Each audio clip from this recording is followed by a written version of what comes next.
Hello बच्चों, चलिए प्रश्न को पढ़ते हैं और समझते हैं। निम्नलिखित फलनों के प्रांत ज्ञात कीजिए। और हमें एक फलन दिया हुआ है 1/x+1। हमें इसका प्रांत ज्ञात करना है। तो सबसे पहले हमें पता होना चाहिए कि प्रांत क्या होता है।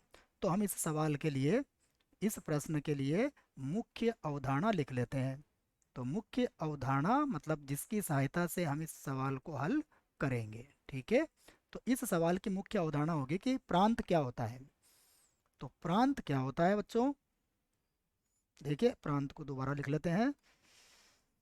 प्रांत होता है कि हमारा जो भी फलन है उसमें x के संभावित मान क्या हैं। ठीक है, मैं लिख देता हूँ। प्रांत क्या होता है? प्रांत होता है x के सभी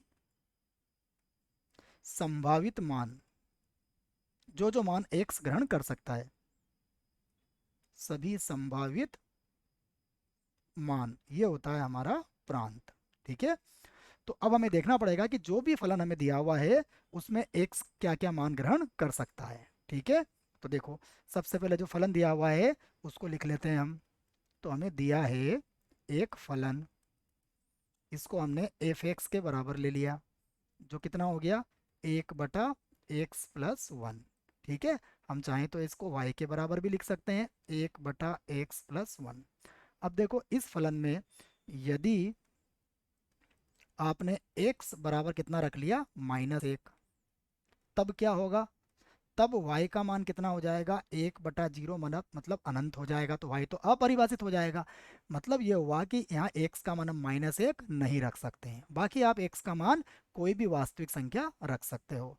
तो हम कह सकते हैं कि अतः हमारा इस सवाल का जो प्रांत है वो क्या होगा। देखो, तो प्रांत हमारा होगा, एक मिनट, इस प्रांत को दोबारा लिख लेते हैं। देखो, सवाल में प्रांत क्या होगा, एक हमारे पास नहीं होना चाहिए। तो मैं फलन f(x) का प्रांत लिख देता हूँ। तो इसका प्रांत होगा, कोई भी वास्तविक संख्या हो सकती है x का मान, लेकिन इसमें से क्या नहीं होगा, इसमें से -1 ये ग्रहण नहीं कर सकता है।